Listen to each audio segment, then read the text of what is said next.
On the eve of the First World War, British dockyards produced 60% of the world's shipping. However, today, that is under 1%. So what's happened? In the 1920s and 1930s, British shipbuilding struggled, and this was due to economic issues in Britain and Europe, and of course the Great Depression in the 1930s, which led to Britain's shipbuilding tonnage to be reduced by 85%.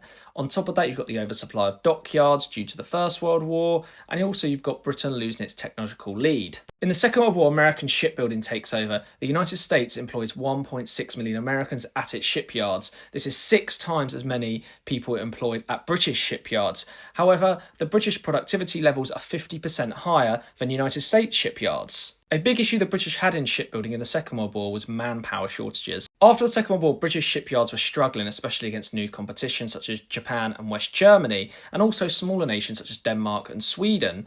And Japan did very well during this period because they had low wages, the yen was undervalued, and also they had better productivity than the British. And on top of that, Britain had high wages and trade unionism and a lot of strikes, so it wasn't the best place to start building more ships. And also, British ships are just more expensive due to these issues. It is important to note between 1945 and 1973, British dockyard production did improve at record pace, but it just wasn't enough.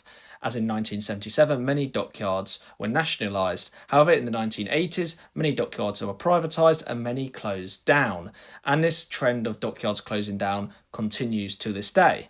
However, there is hope in dockyards. The previous Conservative government promised more money in 2022 and 2023. And of course, Labour have also promised more money for dockyards as well as it rebuilds Britain's navy as the threat from the east grows.